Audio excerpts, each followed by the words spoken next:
Today I am bringing you a spoiler-filled review slash discussion of The Crash by Freida McFadden, which is Freida McFadden's most recent release. It came out towards the end of January. I have already talked about this book recently in a reading vlog, which I will leave linked in the cards and in the description, just in case you would like to check that out. That reading vlog is spoiler-free, so if you are planning on reading this book, then that might be a better option to watch. However, this video is going to have all of the spoilers, so I think the way that I'm going to structure this video is I'm going to talk through the plot and just explain what I didn't like. So in this book we are following Tegan, who is in her early 20s. She's 8 months pregnant, and you learn in the beginning of the book that basically she was visiting her brother. She went out to a bar and she met a guy who she didn't remember afterwards. She didn't remember what happened.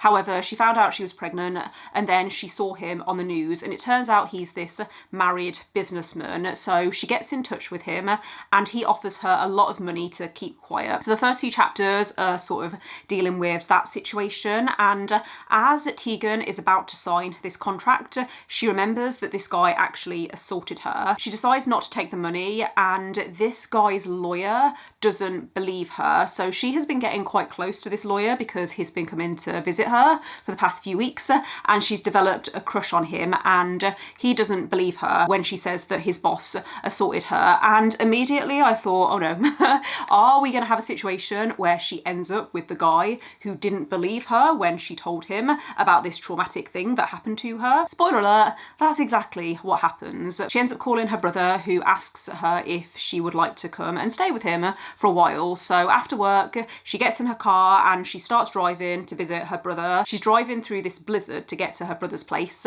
when she ends up going off the road. Like, her car crashes into a tree, I think. She thinks that the likelihood of someone happening to come across her driving through this blizzard is pretty slim. However, that is what ends up happening. Someone is driving past her, he stops his car and gets out and helps her. He ends up driving her back to his house where he lives with his wife, and his wife is a nurse. His wife's name is Polly, I think, if I'm remembering right. It turns out they actually have a medical room in the basement because Polly's mom was living with them at one point and Polly was caring for her. So they put Tegan in the basement, and Tegan begins to suspect that she is in danger, and she makes the assumption that it's this guy who is controlling and abusing his wife, and that is why they are keeping her in this basement. It very quickly then switches to Polly's perspective, where you find out that it's actually her who is calling the shots, and she is lying to her husband saying that Tegan wants to stay in their basement, and you learn that the reason she's doing this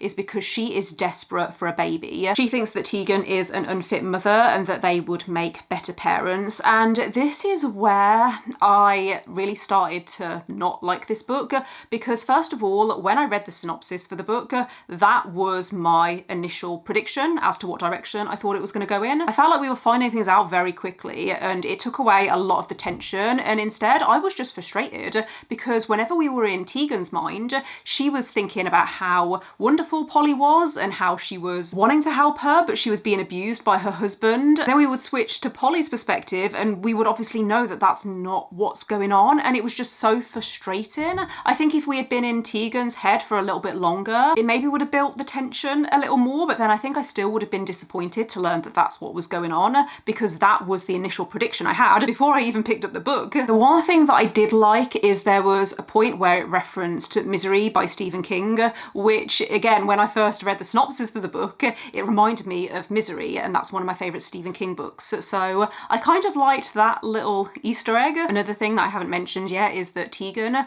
regularly hears her child talking to her in her mind.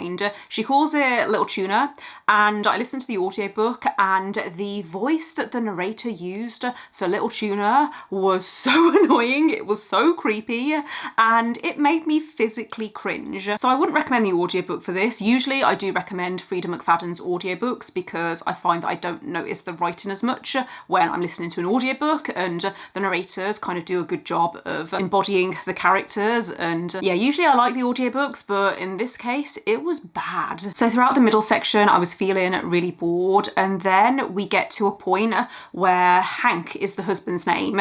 He is saying to Polly, look, I'm concerned about you. I think that Tegan needs help and we need to take her to a hospital. I wanted to add some extra context here because I don't think I did a very good job of explaining that Hank and Polly had been trying to conceive for years but weren't able to. Polly was actually let go from her job at the hospital because of an incident where the police were called, and she spent some time in a mental health facility. So Hank is fully aware of that, and the way that she gets him to go along with things is she explains to him and points out that if Tegan goes to the police, then they're both going to end up in jail. She also at one point threatens to take her own life, and it was a lot. And yeah, you're going to hear me say later in the video that I hated the mental health representation, and that's why. So yeah, that's all I wanted to say. Back to the video. Tegan at this point has got a pretty serious infection in her leg. What ends up happening is while Polly is out at the supermarket or the pharmacy, I think it is. Yeah, she goes to the pharmacy to get some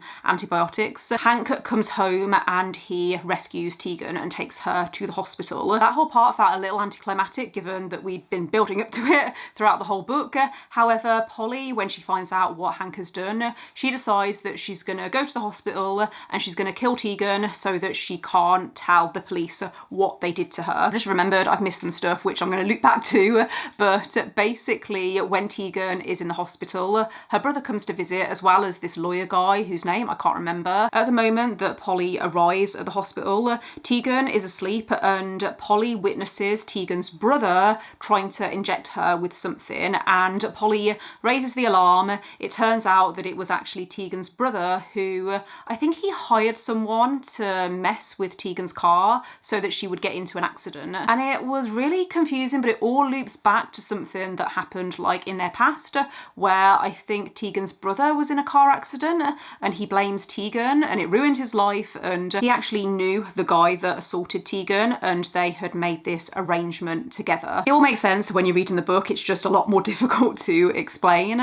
But the book ends with Tegan getting a happily ever after with the lawyer guy that I predicted at the start of the book. Meanwhile, Polly and Hank end up fostering or adopting this little girl who lives with their neighbour who is abusive, and that's the thing that I forgot to mention actually earlier in the book, is that Polly and Hank have this next door neighbour who has a little girl and he's an alcoholic, he's abusing his daughter, and Polly desperately wants to help this little girl. The book ends with you finding out that Hank actually murdered this guy and now they are living happily ever after with this little girl and they're finally a family. So the book ends with everyone getting a happily ever after, and Tegan decides not to go to the police and tell them what happened with Hank and Polly and how they kept her captive. And that was one thing that I could not understand. Like personally, even though I know this is a popcorn thriller, it's meant to be read for entertainment, it's meant to be fun and fluffy and not that deep, I don't like it personally when characters in a thriller